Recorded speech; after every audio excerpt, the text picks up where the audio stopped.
3. The Madness from the Sea.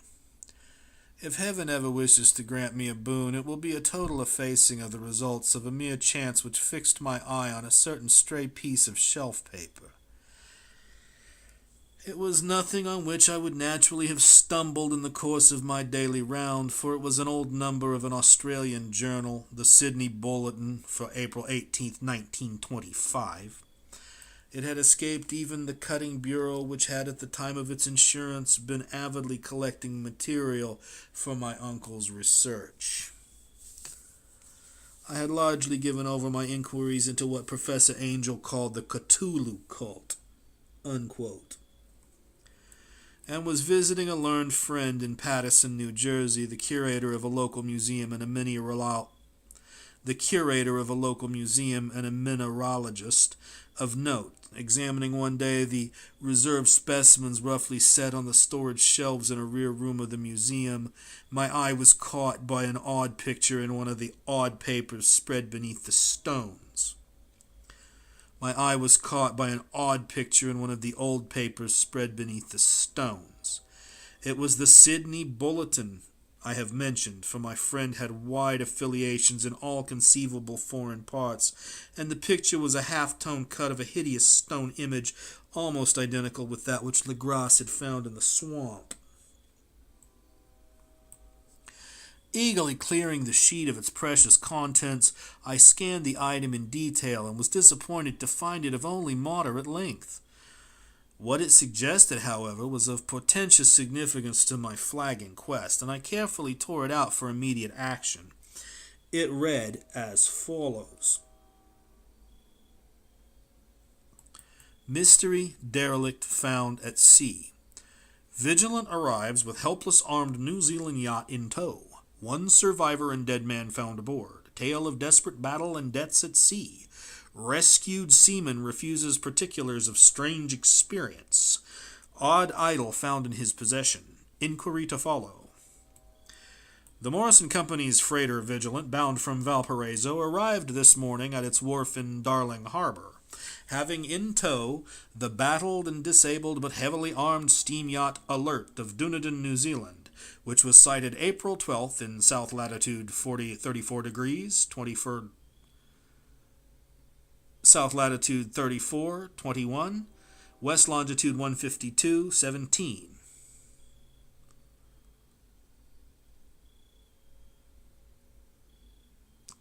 Which was sighted April 12th in south latitude 34:21, west longitude 152:17, with one living and one dead man aboard.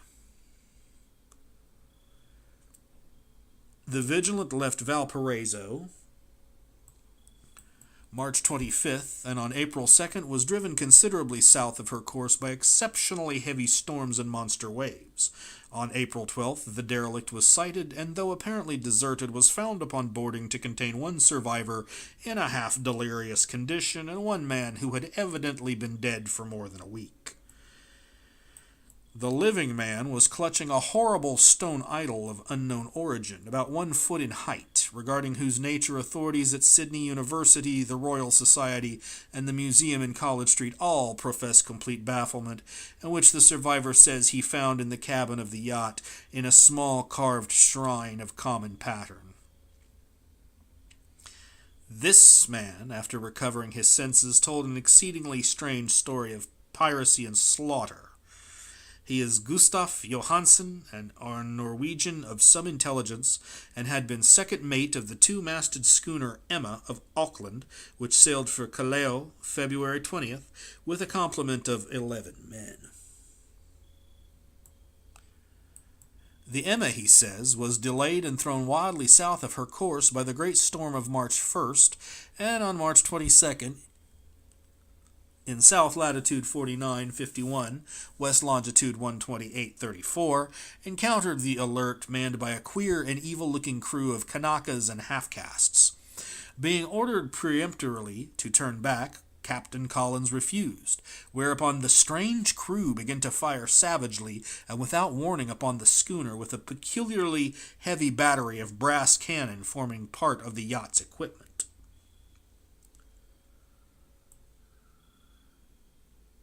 The Emma's men showed fight, says the survivor, and though the schooner began to sink from shots beneath the waterline, they managed to heave to alongside their enemy and board her, grappling with the savage crew on the yacht's deck and being forced to kill them all, the number being slightly superior because of their particularly abhorrent and desperate, though rather clumsy mode of fighting.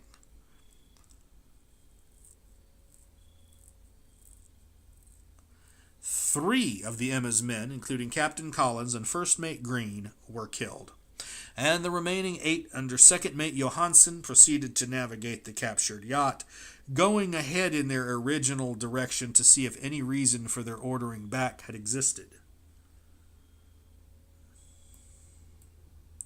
The next day, it appears, they raised and landed on a small island, although none is known to exist in that part of the ocean, and 6 of the men somehow died ashore, though Johansen is queerly reticent about this part of his story and speaks only of their falling into a rock chasm.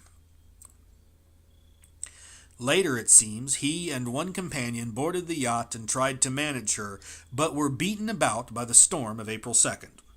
From that time till his rescue on the 12th, the man remembers little, and he does not even recall when William Bryden, his companion, died. Bryden's death reveals no apparent cause and was probably due to excitement or exposure. Cable advices from Dunedin report that the Alert was well known there as an island trader and bore an evil reputation along the waterfront. It was owned by a curious group of half-castes whose frequent meetings and night trips to the woods attracted no little curiosity, and it had set sail in great haste just after the storm and earth tremors of March 1st. Our Auckland correspondent gives the Emma and her crew an excellent reputation, and Johansen is described as a sober and worthy man. The Admiralty will institute an inquiry on the whole matter beginning tomorrow, at which every effort will be made to induce Johansen to speak more freely than he has done hitherto. This was all, together with the picture of the hellish image, but what a train of ideas it started in my mind. Here were new treasures of data on the Cthulhu cult, and evidence that it had strange interests at sea, as well as on land. What motive prompted the hybrid crew to order back the Emma as they sailed about with their hideous idol? What was the unknown island on which 6 of the Emma's crew had died, and about which the mate Johansen was so secretive? What had the Vice Admiralty's investigation brought out, and what was known of the noxious cult in Dunedin? And, most marvelous of all, what deep and more than natural linkage of dates was this which gave a malign and now undeniable significance to the various turns of events so carefully noted by my uncle? March 1st, or February 28th, according to the international dateline, the earthquake and storm had come. From Dunedin, the Alert and her noisome crew had darted eagerly forth as if imperiously summoned, and on the other side of the earth poets and artists had begun to dream of a strange, dank cyclopean city, whilst a young sculptor had molded in his sleep the form of the dreaded Cthulhu. March 23rd, the crew of the Emma landed on an unknown island and left 6 men dead, and on that date the dreams of sensitive men assumed a heightened vividness, and darkened with dread of a giant monster's malign pursuit, whilst an architect had gone mad and a sculptor had lapsed suddenly into delirium. And what of this storm of April 2nd, the date on which all dreams of the dank city ceased, and Wilcox emerged unharmed from the bondage of strange fever? What of all this, and of those hints of old Castro about the sunken star-born old ones, and their coming reign, their faithful cult, and their mastery of dreams? Was I tottering on the brink of cosmic horrors beyond man's power to bear? If so, they must be horrors of the mind alone, for in some way the 2nd of April had put a stop to whatever monstrous menace had begun its siege of mankind's soul. That evening, after a day of hurried cabling and arranging, I I bade my host adieu and took a train for San Francisco. In less than a month I was in Dunedin, where, however, I found that little was known of the strange cult members who had lingered in the old sea taverns. Waterfront scum was far too common for special mention, though there was vague talk about one inland trip these mongrels had made, during which faint drumming and red flame were noted on the distant hills. In Auckland, I learned that Johansen had returned with yellow hair turned white after a perfunctory and inconclusive questioning at Sydney, and had thereafter sold his cottage in West Street and sailed with his wife to his old home in Oslo. Of his stirring experience he would tell his friends no more than he had told the Admiralty officials, and all they could do was to give me his Oslo address. After that I went to Sydney and talked profitlessly with seamen and members of the Vice Admiralty Court. I saw the Alert, now sold and in commercial use at Circular Quay and Sydney Cove, but gained nothing from its non-committal bulk. The crouching image with its cuttlefish head, dragon body, scaly wings, and hieroglyphed pedestal was preserved in the museum at Hyde Park, and I studied it long and well, finding it a thing of balefully exquisite workmanship, and with the same utter mystery, terrible antiquity, and unearthly strangeness of material which I had noted in Legras's smaller specimen. Geologists, the curator told me, had found it a monstrous puzzle, for they vowed that the world held no rock like it. Then I thought with a shudder of what old Castro had told Legras about the primal great ones. They had come from the stars, and had brought their images with them. Shaken with such a mental resolution as I had never before known, I now resolved to visit mate Johansen in Oslo. Sailing for London, I re-embarked at once for the Norwegian capital, and one autumn day landed at the trim wharves in the shadow of the Egeberg. Johansen's address, I discovered, lay in the old town of King Harold Hardrada, which kept alive the name of Oslo during all the centuries that the greater city masqueraded as Christiana. I made the brief trip by taxi-cab and knocked with palpitant heart at the door of a neat and ancient building with plastered front.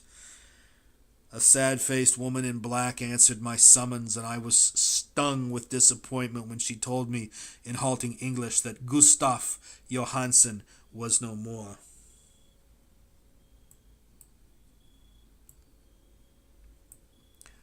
He had not long survived his return, said his wife, for the doings at sea in 1925 had broken him.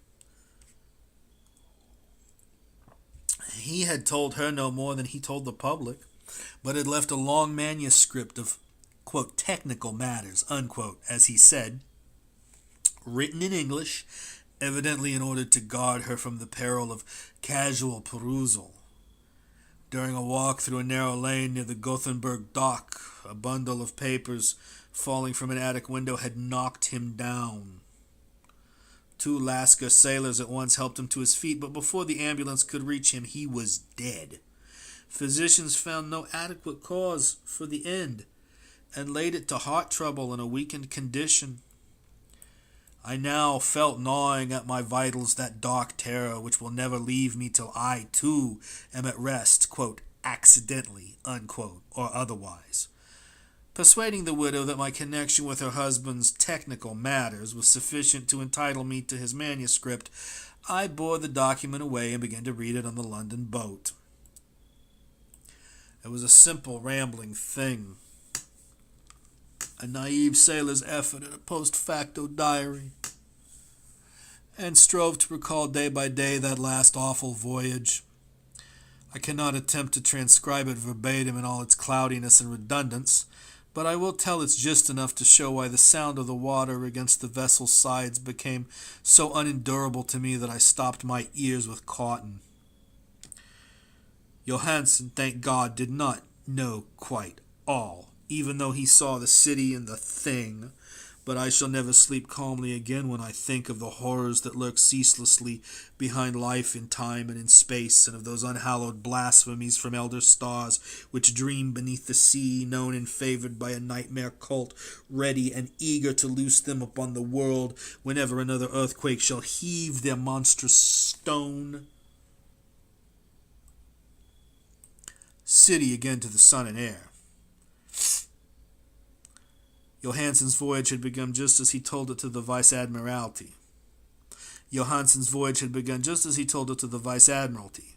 The Emma, in ballast, had cleared Auckland on February 20th, and had felt the full force of that earthquake-born tempest which must have heaved up from the sea bottom the horrors that filled men's dreams. Once more under control, the ship was making good progress when held up by the Alert on March 22nd, and I could feel the mate's regret as he wrote of her bombardment and sinking. Of the swarthy cult fiends on the Alert, he speaks with significant horror. There was some peculiarly abominable quality about them which made their destruction seem almost a duty, and Johansen shows ingenious wonder at the charge of ruthlessness brought against his party during the proceedings of the Court of Inquiry. Then, driven ahead by curiosity in their captured yacht under Johansen's command, the men sight a great stone pillar sticking out of the sea, and in south latitude 47.9, west longitude 126.43, come upon a coastline of mingled mud, ooze, and weedy cyclopean masonry which can be nothing less than the tangible substance of Earth's supreme terror. The nightmare corpse city of Ralia, that was built in measureless eons behind history by the vast loathsome shapes that seep down from the dark stars. There lay great Cthulhu and his hordes hidden in green slimy vaults, and sending out at last, after cycles incalculable, the thoughts that spread fear to the dreams of the sensitive, and called imperiously to the faithful to come on a pilgrimage of liberation and restoration. All this Johansen did not suspect, but God knows he soon saw enough. I suppose that only a single mountaintop, the hideous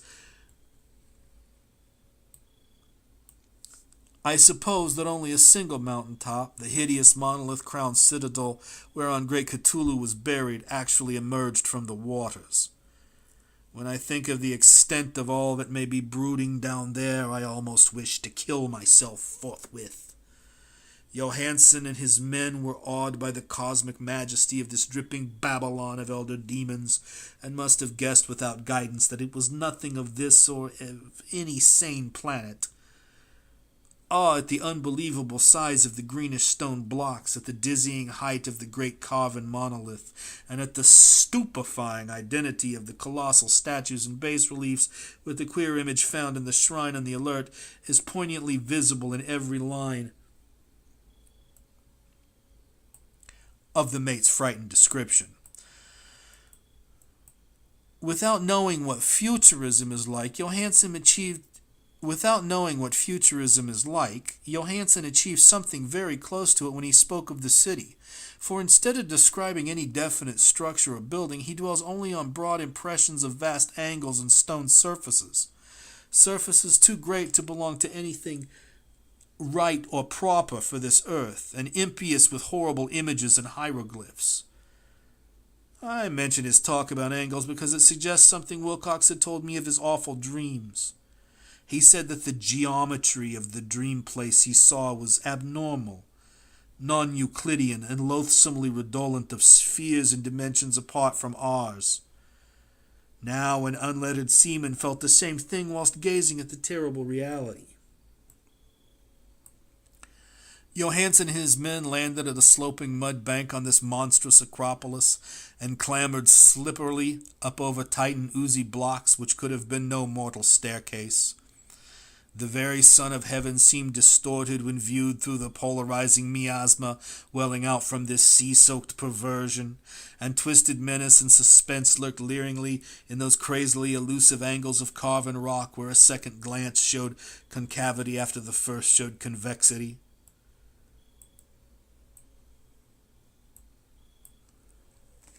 Something very like fright had come over all the explorers before anything more definite than rock and ooze and weed was seen. Each would have fled had he not feared the scorn of the others, and it was only half-heartedly that they searched, vainly as it proved, for some portable souvenir to bear away. It was Rodriguez, the Portuguese, who climbed up the foot of the monolith and shouted of what he had found. The rest followed him and looked curiously at the immense carved door with the now familiar squid dragon bas-relief. It was Johansen said, like a great barn door, and they all felt that it was a door because of the ornate lintel, threshold, and jambs around it, though they could not decide whether it lay flat like a trapdoor or slantwise like an outside cellar door. As Wilcox would have said, the geometry of the place was all wrong. One could not be sure that the sea and the ground were horizontal, hence the relative position of everything else seemed phantasmally variable. Bryden pushed at the stone in several places without result. Then Donovan felt over it delicately around the edge, pressing each point separately as he went. He climbed interminably along the grotesque stone molding.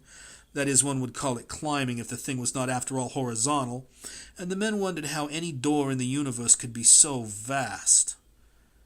Then very softly and slowly the acre-great lintel began to give inward at the top, and they saw that it was balanced.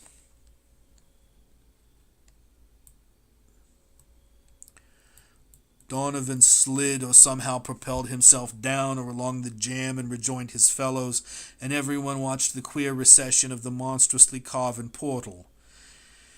In this fantasy of prismatic distortion, it moved anomalously in a diagonal way so that all the rules of matter and perspective seemed upset. The aperture was black with a darkness almost material. The tenebrousness was indeed a positive quality, for it obscured such parts of the inner walls as ought to have been revealed, and actually burst forth like smoke from its eon-long imprisonment, visibly darkening the sun as it slunk away into the shrunken and gibbous sky on flapping membranous wings. The odor rising from the newly opened depths was intolerable, and at length the quick-eared Hawkins thought he heard a nasty, slopping sound down there. Everyone listened, and everyone listened, and everyone was listening still when it lumbered slobberingly into sight and gropingly squeezed its gelatinous green immensity through the black doorway into the tainted outside air of that poisoned city of madness. Poor Johansen's handwriting almost gave out when he wrote of this. Of the 6 men who never reached the ship, he thinks 2 perished of pure fright in that accursed instant. The thing cannot be described. The thing cannot be described. There is no language for such abysms of shrieking and immemorial lunacy, such eldritch contradictions of all matter, force, and cosmic order. A mountain walked or stumbled. God! What wonder that across the earth the great architect went mad and poor Wilcox raved with fever in that telepathic instant.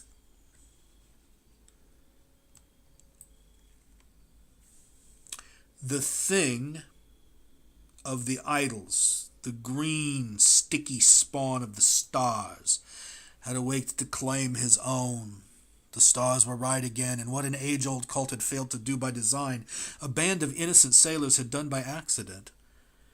After vigintillions of years, great Cthulhu was loose again, and ravening for delight. 3 men were swept up by the flabby claws before anybody turned. God rest them, if there be any rest in the universe. They were Donovan, Guerrera, and Angstrom. Parker slipped as the other 3 were plunging frenziedly over endless vistas of green-crusted rock to the boat. And Johansen swears he was swallowed up by an angle of masonry which shouldn't have been there, an angle which was acute but behaved as if it were obtuse. So only Bryden and Johansen reached the boat and pulled desperately for the Alert as the mountainous monstrosity flopped down the slimy stones and hesitated, floundering at the edge of the water. Steam had not been suffered to go down entirely, despite the departure of all hands for the shore, and it was the work of only a few moments of feverish rushing up and down between wheel and engines to get the Alert under way. Slowly, amidst the distorted horrors of that indescribable scene, she began to churn the lethal waters, while on the masonry of that charnel shore that was not of earth, the Titan thing from the stars slavered and gibbered like Polypheme cursing the fleeing ship of Odysseus. Then, bolder than the storied Cyclops, great Cthulhu slid greasily into the water and began to pursue with vast wave-raising strokes of cosmic potency. Bryden looked back and went mad, laughing shrilly as he kept on laughing at intervals till death found him one night in the cabin, whilst Johansen was wandering deliriously. But Johansen had not given out yet. Knowing that the thing could surely overtake the Alert until steam was fully up, he resolved on a desperate chance, and setting the engine for full speed, ran lightning-like on deck and reversed the wheel. There was a mighty eddying and foaming in the noisome brine, and as the steam mounted higher and higher, the brave Norwegian drove his vessel head-on against the pursuing jelly, which rose above the unclean froth like the stern of a demon galleon. The awful squid head with writhing feelers came nearly up to the bowsprit of the sturdy yacht, but Johansen drove on relentlessly. There was a bursting as of an exploding bladder, a slushy nastiness as of a cloven sunfish, a stench as of 1,000 open graves, and a sound that the chronicler could not put on paper.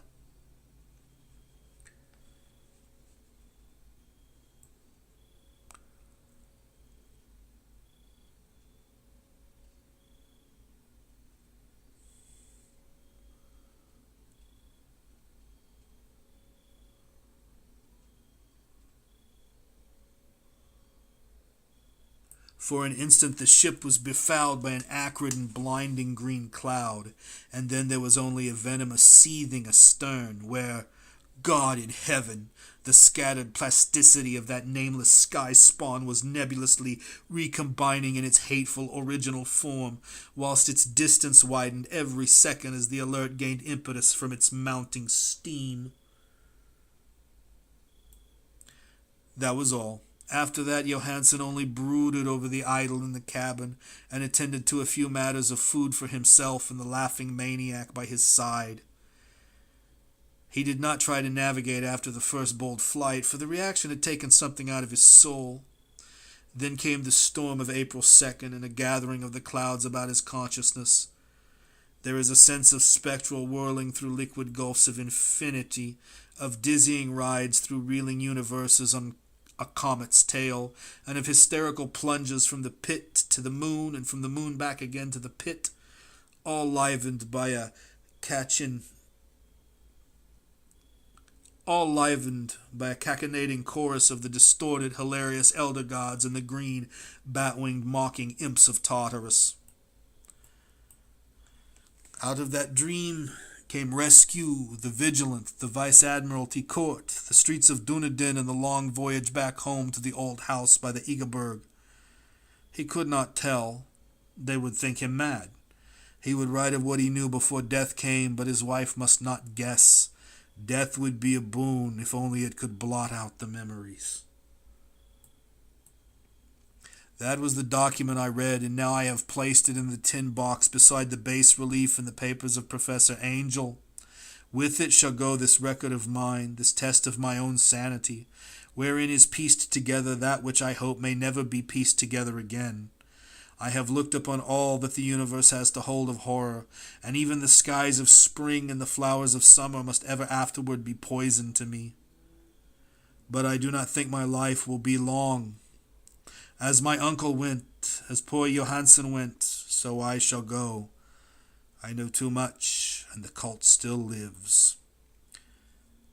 Cthulhu still lives too, I suppose, again in that chasm of stone which has shielded him since the sun was young. His accursed city is sunken once more. For the Vigilant sailed over the spot after the April storm, but his ministers on earth still bellow and prance and slay around idol-capped monoliths in lonely places. He must have been trapped by the sinking whilst within his black abyss, or else the world would by now be screaming with fright and frenzy. Who knows the end? What has risen may sink, and what has sunk may rise. Loathsomeness waits in dreams in the deep, and decay spreads over the tottering cities of men. A time will come, but I must not and cannot think. Let me pray that if I do not survive this manuscript, my executors may put caution before audacity and see that it meets no other eye. End of Call of Cthulhu by H.P. Lovecraft.